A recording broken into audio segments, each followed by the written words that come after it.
Hey everyone, it's another week of Cinematics, new episode. This is episode number 222. Here's the thing. This is Christmas week. This is New Year's Eve, New Year's Day, kind of holidays. Happy holidays to you guys out there, wherever you are.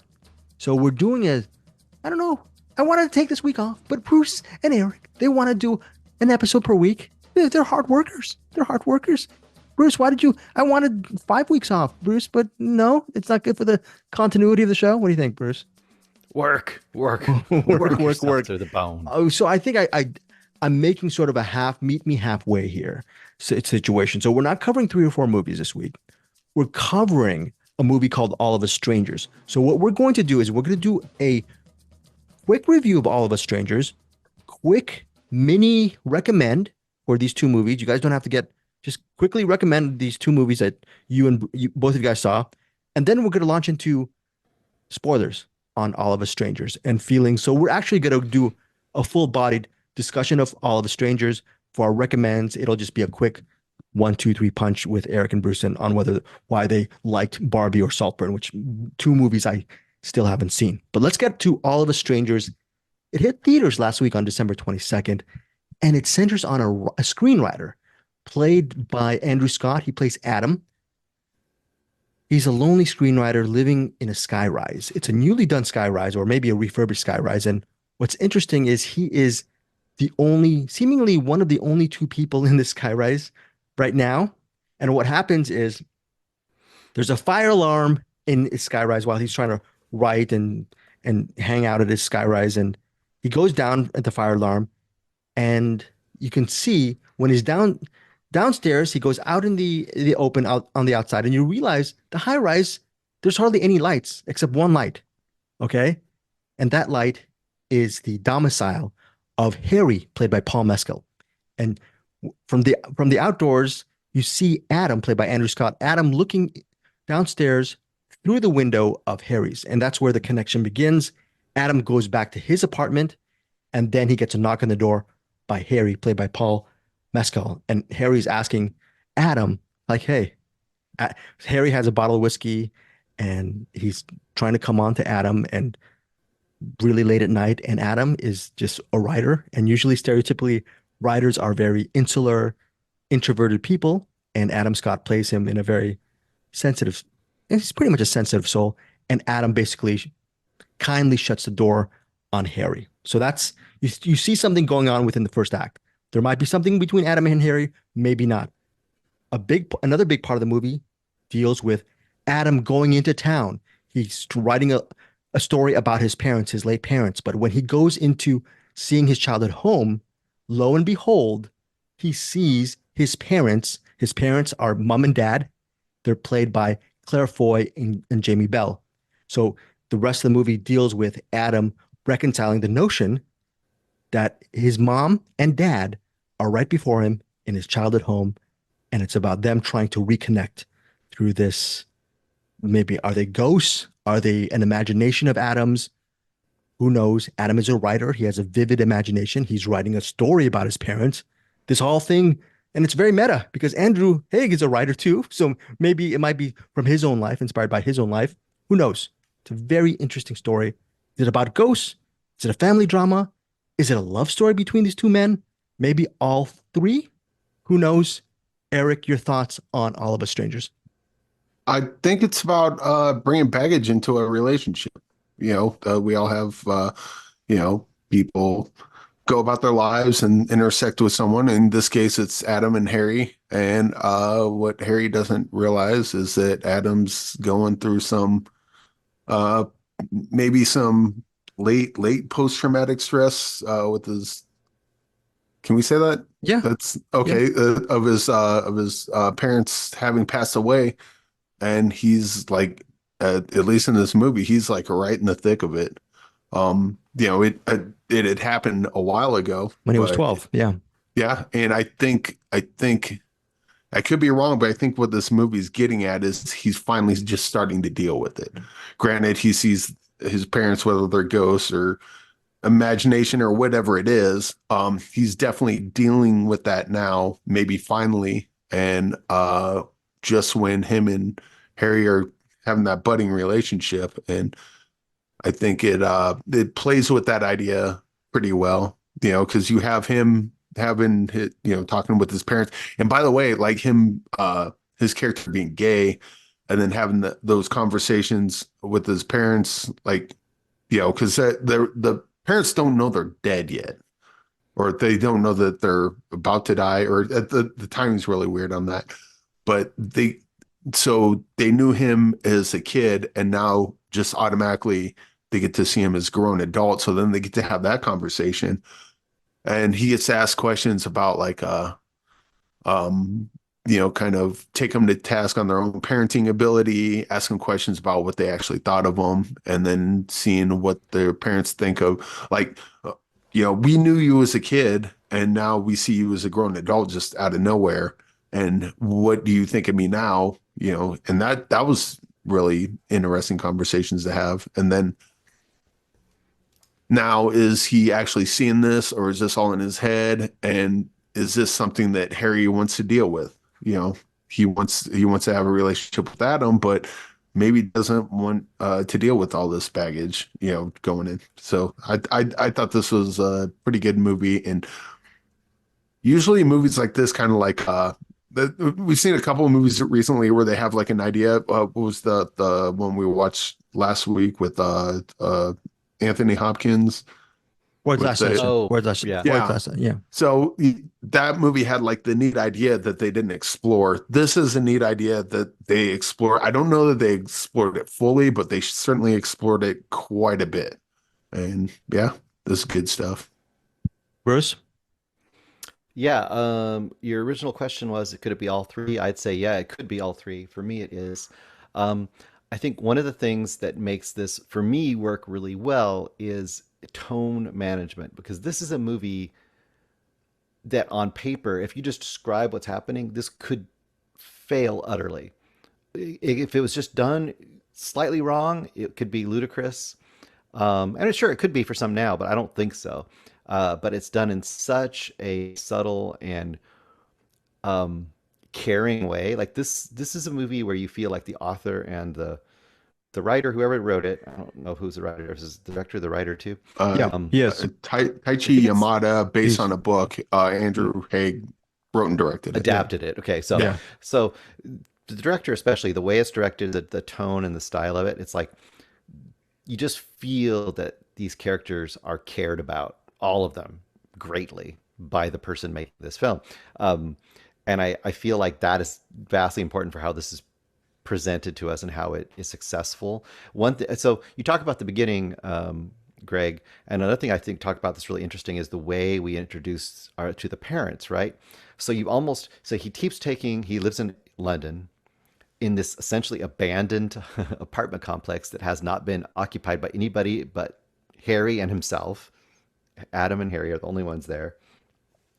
And then he takes a train. Anytime he takes a train out to the suburbs to where his parents lived when he was a child, um, it's like he's time traveling or something. The first time he does it, you don't know what's going on.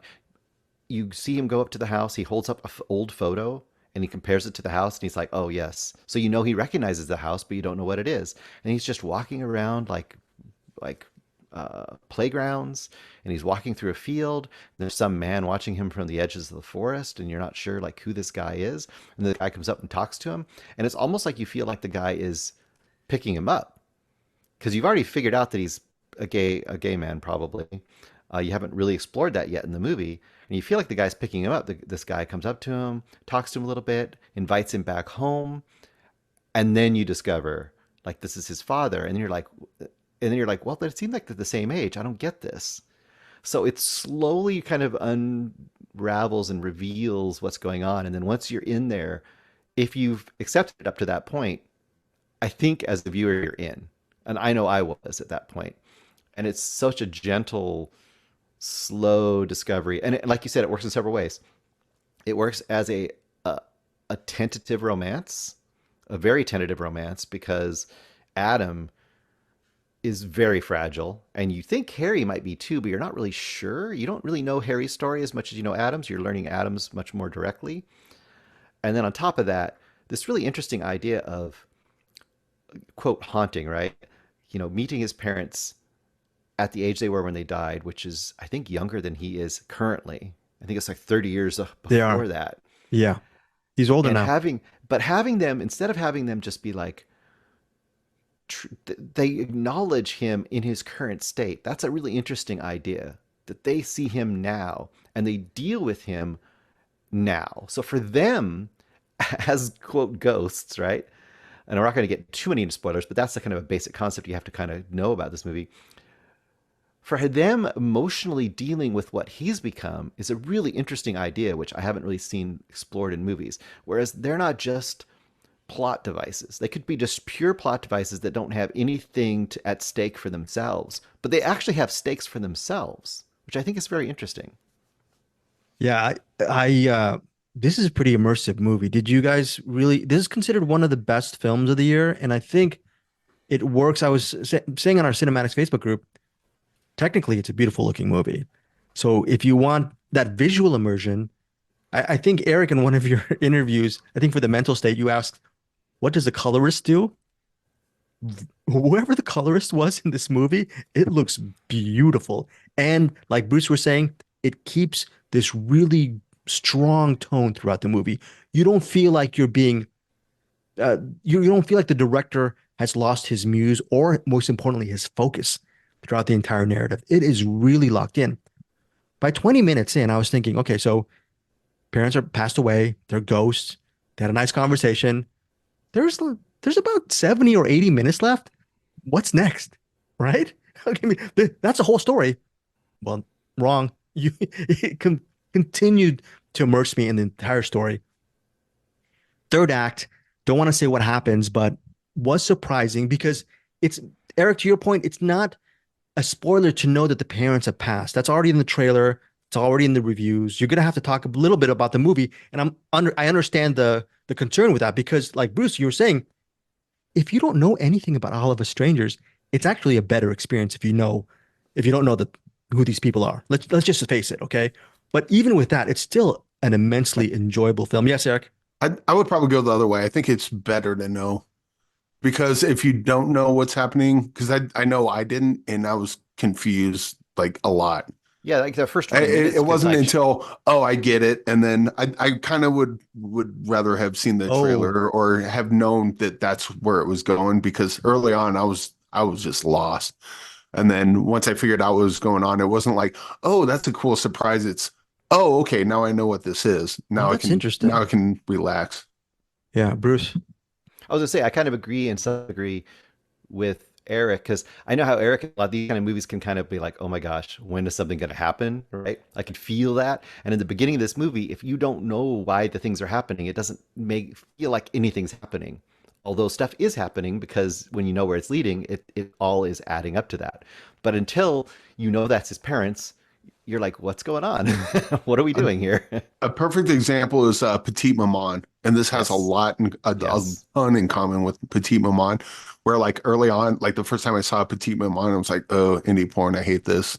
Until I figured out what was going on, and I'm like, oh, okay, this is cool. And then I went back and watched the beginning again, having already watched the movie and knowing what's going on, and now I can appreciate like all that stuff that's happening. I think it's similar to this. Once you know what's going on, you can start appreciating what happens early on before the movie tells you what's going on. William Lindis in his Movie Bears podcast review. I will put the link. Guys, remind me. I'll put William Lindis's link, movie review link on our show notes. He was talking about how, with queer cinema, it's a great look at a relationship between two men and how they are portrayed. So William was talking about relating to that story. For me, on the flip side, for almost 10 years, I lived in high rise. And this is the first time where I actually felt the reason why I love living in sky rises because even though I never felt lonely, I loved being solitary. And when you're at that level, high level, you're looking not down on the world, you're looking apart from the world. You are an observer. You are keeping the world at bay. And that is what Adam is doing for most of this movie or most of his life. You're inferring that because of this tragedy and that he's a writer, he's kept a few sort of a distance from humanity. He writes about it, he writes these stories, but he's all alone in his skyrise until the supposed supernatural event occurs, until Harry comes knocking on his door with a half drunk bottle of whiskey, and Adam must make those decisions. Does he let Harry into his world? Does he let these ghosts, who supposed ghosts, or his parents back into his life? So these are the life dilemmas that Adam must face. And I think ultimately, without giving too much away, whether they are ghosts or not is not the most important thing. It's about the transformation of Adam. So I just thought that was a very interesting film. Bruce, Eric, your final thoughts on this movie and rating before we get to. I kind of be curious because both my parents are still with me. I'd be curious how this affects, like Greg, you mentioned a bunch of your dad's passing, and like certain movies hit you a certain way because of that.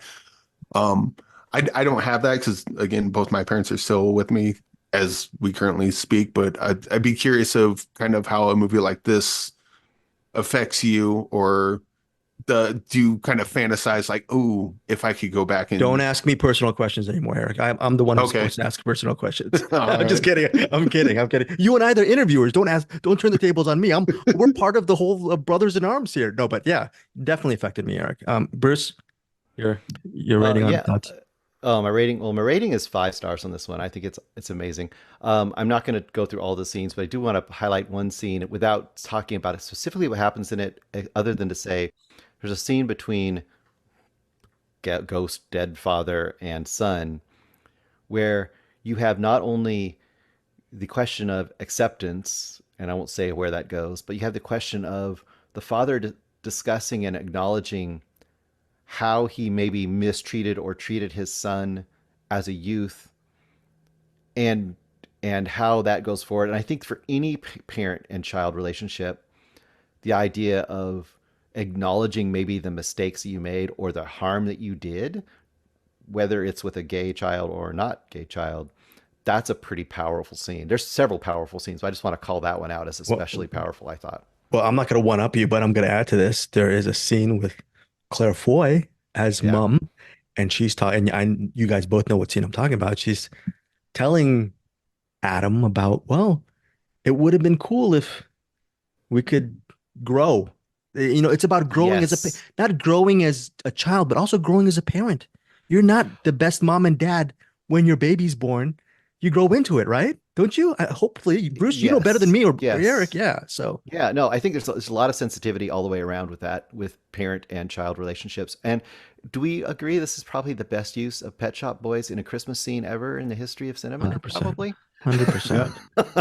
And Oh yeah, this is a Christmas movie. also, we mentioned in our Patreon episode, by the way, our Patreon episode, we covered the Nicholas Rogue film Eureka, and also an interesting Michael Mann film called The Keep. Check it out on our Patreon. For our Patreon members, it's very interesting for December. That said, the reason why I'm saying that is Nicholas Rogue, great editor, great visualist. Andrew Haig, this movie has a montage that Nicholas Rogue would love if he was still alive today and salivate over. It's a beautifully edited and shot film. Let's just get it. I mean, it's an emotional film, but there's just great cinematic technique. Okay, I mean, yes, Eric. I would say to tie it to the keep. On the Patreon, we talked about that scene with the keep where it just backs up, backs up, backs up, Right. backs up till there's Oh just that yes, point left. yes, That's in this too. That's yes. true. Very good, Eric. Very good poll. And Eric, William Linus also said in his review again, which we're going to link on the movie Bears podcast review, that there's, I think the ending is some of the 6 seconds of the most powerful moments in cinema. That was interesting that he said that. I don't know if we all agree with it. I kind of agree because I really loved that mention, and we're not going to get too much into it. We're going to get to that in the spoilers at the end of the show. Okay. But Eric, Bruce said 5 stars. What is your rating on All of Us Strangers? I'm probably 4 stars on this. Ooh. I think it got a lot stronger towards the end than it was towards the beginning. But again, the movie has a point of view and it engages with that point of view uh, pretty dang well, I think. Yes. Okay. So All of Us Strangers, I forgot to mention Andrew Scott and Paul Mescal. They, for me, they had a ton of great chemistry. Okay. That's Yes. how oh my God. Okay. So this for me was like petite maman level, like amazing. So like, yeah, 5 stars. I'm really sad that I watched this after I voted for the Critics' Choice Association. this would have been my favorite film of 2023. So 5 stars, right? I mean, right off the top. And Jamie Bell, Claire Foy, great as the mom and dad. No weaknesses. Also, we're going to get to the spoilers towards the end. So after Bruce and Eric do the recommends, say bye bye. Okay, if you haven't seen this, and then you can please check back to this episode, and we'll talk about the endings. I'm going to give you guys a reason why All of Us Strangers is worth watching at least twice, and we're going to see if Bruce and Eric agrees with me on that. I'm going to try my best not to bawl like a baby for All of Us Strangers because I got teary during the movie. We're going to talk about spoilers. Bruce, did you get teary? I almost got teary. There's like tears, a little bit teary. It was definitely emotional. Bruce, I don't know if I emotional. got teary, but it was emotional for sure. Yeah, I got teary eyed. I think Eric, you were not too teary because you were still trying to uncover the puzzle pieces of this movie, right? A little bit, sort No, of. I did get I started getting teary when the he started having conversations, like real conversations with his parents about like uh just kind of re-going over their parenting style and oh no, was I good? Was I a good enough parent? Did I treat my son right that much? And then he had the part where that this one didn't really make me so teary, but I thought it was kind of funny just because you know kind of how things play out. But the mom's like, was it quick? Wait, never mind. Don't tell us. Don't tell us. No, it was quick. You're just saying that. And he And they're was trying just saying that. Yeah. and he was He just was saying that, lying. and they knew he was lying, right? They knew he was lying because of his body language. So, spoilers: are his parents ghosts or not? It's Yes. sort of resolved. Yeah, and Bruce is saying yes. It's sort of resolved towards the end because of that really family. They have that family dinner at his favorite childhood restaurant. They order the family meal, which is kind of weird because the parents can't be seen, right? And the waitress is saying, "Yeah, that's a lot of stuff you're gonna eat." Yeah, he gets those 3 glasses. Right? He gets a three what malts or whatever, and Yeah. along with the 3 meals, right? That's his favorite meal plan. But they're basically talking about their own death. They're talking about that, and they're talking about I guess meeting at different times and trying to resolve their issues, and everything's coming out to the forefront. And I'm thinking it's so they're acknowledging their existence as ghosts, but does it is it really answered? Do you guys think that it's really answered, or is there still a question that these parents are actually a figment of Adam's imagination? What is your vote, Bruce and Eric? And we're gonna go with that. I think this is one of those instances where it doesn't matter. Yes. Because for the main character, like, you know, he's if they're real, then he's getting closure with his parents. And one of the things that might kind of lean it towards it being real is when the parents decide that we want to keep seeing you, but we see what this is doing to your life. This is ruining you. Yes. So we need to let's do one last day. We'll do one last day, but after that, we're gone. And it's for your own good. But that could also just be him in his own head coming to terms with that. Like, I gotta let the past die. I gotta move on. Sure.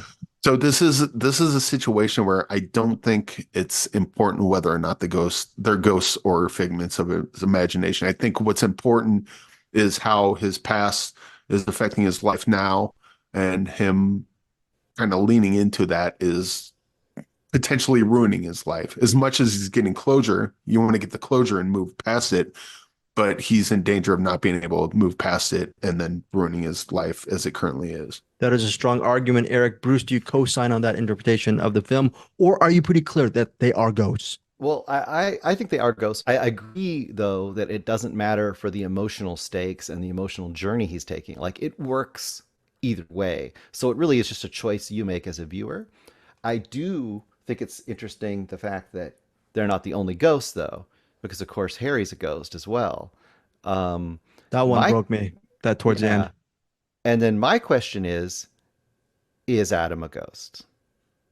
Oh, wow. So it does, once again, Great, it Bruce. doesn't matter.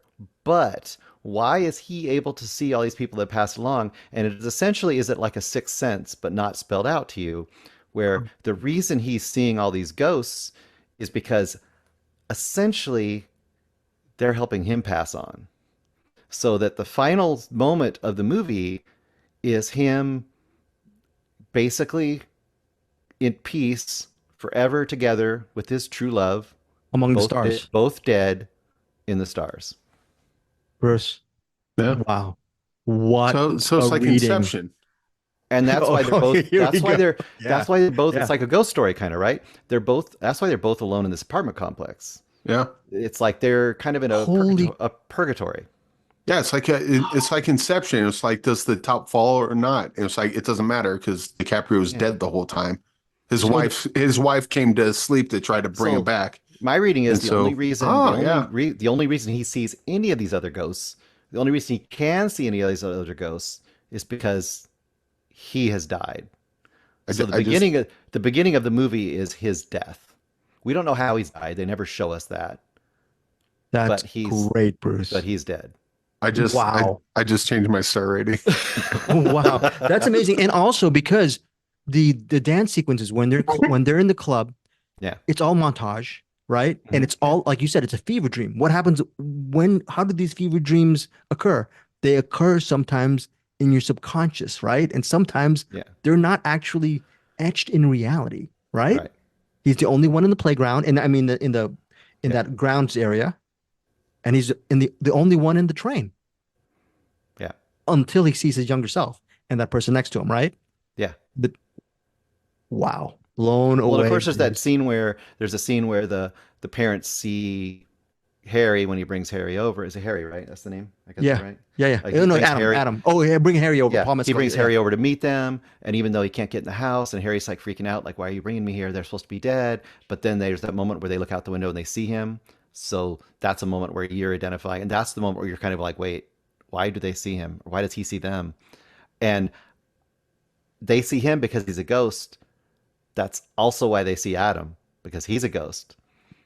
well, okay. One And once very again, quick. it doesn't matter, That's a but great. I think it makes a lot of sense. Okay, now my flip side, my counter to this, the courtroom argument here is, with this theme of this movie, Andrew Haig, he's trying to say, Adam, that whole theme about his heart is wound up. It's Right. wound. And the theme of having people who are ghosts who have passed on, your Right. parents, as well as the stranger, all of us strangers, the stranger being Harry, who is actually, like you said, has passed on as well due to suicide, right? Or we're assuming it's a Or he suicide, might have just overdosed or because he maybe had all that overdosed, right? ketamine and alcohol and everything. He probably just died from overdose. Maybe you're right. Yeah, maybe. Okay. So all of these, that stranger and his family healing his heart and helping him move on. And with They're all like healing each Eric's, other's hearts, really. I think the idea is that it's kind of the classic thing, right? The ghosts that can't move on because for whatever reason, like they all can't move on because they have unresolved stuff. So this movie is about them all resolving their stuff. wow. I had a different read on that. I thought it was more of a human story about a man trying to move on and with people Which who's passed on. It could be that too. No, I know 100%, because that I think my version is very healing, right? As far as learning from people who've passed on and continuing to take memories from your past and help you move on with your life, like Eric was pointing to, right? And maybe reaching out to strangers and maybe they can enhance your life. So Yeah. that's good. But your version, I think, is absolutely sublime. Well, my version also is like it's like okay, what is the one thing people hate? The regret of like I never said goodbye, I never did this, I never did that, right? You know, there's that all the unresolved stuff when you die. This is like almost saying like you'll have a chance. It's like saying like there is a chance in your life, in your afterlife even, to do that if you really have to. It's not giving you a way out. It's just saying like whenever you can do it, do it. But you got to deal with this stuff at some point. And this way, that's the way I'm reading it. I really like That's it a that way. great read, Bruce. Eric, were you surprised when Harry died, that with the discovery that Harry died, or were you not surprised that that happened?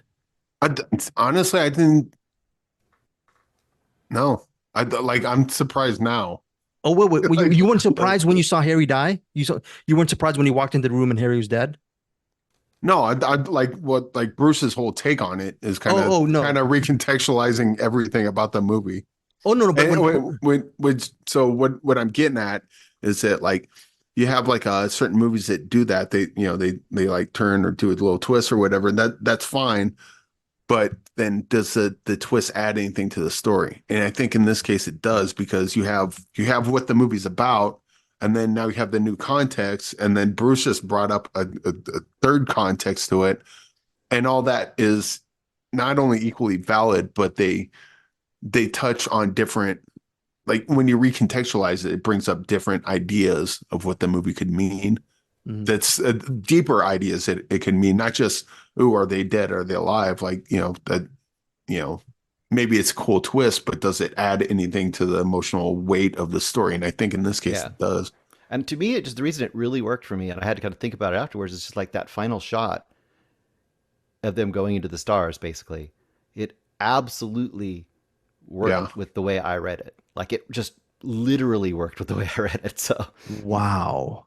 That's amazing, Bruce. I bet you that probably William Lindis had the same read as you did. And that's why he said the final 6 seconds of the film is among the most powerful moments he's seen in cinema. So I think you and him were sort of two trains running on that interpretation. So that is it.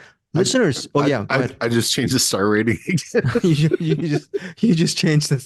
No, I you went can't. from 4 to 4.5, and I just now changed it to 5. 5 stars. Okay. yes. We'll get 5-star rating. Okay, 5-star rating here. You talked me into it. There. Oh, yeah. Yeah. Look. Oh, okay. Finally, before we go, I alluded to our Cinematics Facebook group. Listeners, if you haven't, please join our Cinematics Facebook group. Not because of me, not because of Bruce, not because of Eric, okay?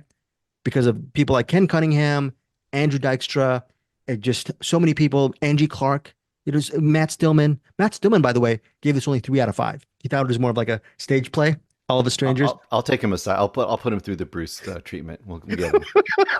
But join, okay, because of these Joseph Bridges, because of Andrew Martin, all of these wonderful people, all of these wonderful members, they give daily recommendations, and they have so many great Chad Wolfong, so many great Nathan Day, so many great interesting insights on movies. Okay, so it goes way beyond us three and Anderson Cowan. So please join our Cinematics Facebook group. And I'm ending on this. The reason why I think All of Us Strangers works as a movie, well, there's another reason because of Bruce's interpretation, but upon second watch, you can watch this as, like Bruce said, like that movie, quote unquote, a ghost story. And you can just pick the movie apart. This movie, first watch for me, emotional hit. Second watch, start analyzing the ghost stuff. And I think this is, do you guys agree it has high rewatchability factor? All of the Strangers. Yeah, especially now. Okay, especially now. Oh, I think. Well, because like I thought like doing a rewatch would just make me appreciate the beginning more. And then as we're talking, like you said you wanted to do a spoiler. I'm like, oh, I guess we can talk a little bit about that. But like the more Bruce brought down the hammer, the more we're talking about it, like now I'm thinking like, I don't just need to appreciate the beginning. I need to appreciate like that there's a lot more going on to this movie than I initially thought. And listeners, here's the biggest illusion of our podcast. What you're listening to is not 3 people who are alive. You're just absolutely just imagining this conversation right now. Look out your window. We're waving right at you. We'll see It's a Halloween episode. Thank you guys. We love you. We'll see you next week here. The Christmas Ghost Podcast. For all strangers. We'll see you guys later. Be a better parent. Okay.